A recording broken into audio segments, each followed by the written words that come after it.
ఇప్పుడు కర్నూలులో ఈరోజు ఒక జోకర్ వచ్చాడు. ఈయన జోకర్ ఎందుకు చెప్పాల్సి వస్తుందంటే ఆయనకి ఇంతవరకు రాజకీయాల్లో 2014 నుంచి ఉన్నట్టున్నాడు బైరెడ్డి సిద్ధార్థ రెడ్డి గారు. 14లో టికెట్ ఏం రాలేదు ఆయనకి, ఎక్కడ 19లో ఉన్నాడు అక్కడ, అప్పుడు రాలే. 24లో ఉంది ఆయనకి టికెట్ రాలే. ఆయనను ఎప్పుడు వాడుకుంటారంటే ఆయన ఏదో మాటలు మాట్లాడుతుంటారు కాబట్టి వైఎస్ఆర్సీపీ పార్టీ వాళ్ళు స్టేట్ వైడ్ ఆయన కొద్దిగా మాట్లాడతాడు కాబట్టి ఆ జోకర్ని పిలిపియండి అయ్యా, ఆయన ఏదో కొన్ని మాటలు మాట్లాడిపోతాడు, పిట్టకథలు మాట్లాడిపోతాడు అని చెప్పి. ఆయన అన్ని చోట్ల చేస్తుండేది ఒక రకంగా ఉండొచ్చేమో కానీ, బట్ కర్నూలులో వచ్చి నా పైనే నిందలేసి పోతే ఊరుకుంటామో అనుకుంటున్నాడేమో. ఎందుకంటే ఇక్కడ ఉండే ప్రెస్ వాళ్ళు మీరు అందరికి తెలుసు మా ఫాదర్ ఎట్లాంటిది, మా కుటుంబం ఎట్లాంటిదని. 99 నుంచి రాజకీయాల్లో ఉన్నాం.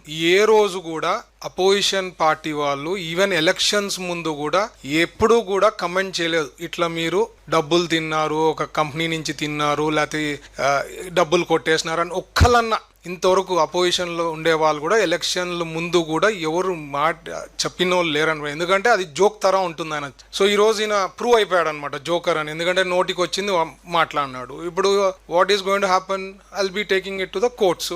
డిఫమేషన్ వేస్తా, క్రిమినల్ డిఫమేషన్ వేస్తా, వదిలే ప్రశ్నే లేదు. ఆయన ఇప్పుడు ఆలోచించాలా, ఎందుకయ్యా నేను కర్నూలుకి వచ్చి నోటికి వచ్చింది మాట్లాడినా అనే ఫీలింగ్ తెచ్చుకోబోతున్నాడు బైరెడ్డి సిద్ధార్థ రెడ్డి గారు. ఎందుకంటే ఆందోళన చేయాలా, చెప్పాలా, ఆ freedom of speech, freedom of things మా చంద్రబాబు గారు ఇచ్చారు. బట్ నోటికి వచ్చింది మాట్లాడితే ఊరుకోండే ప్రశ్నే లేదు.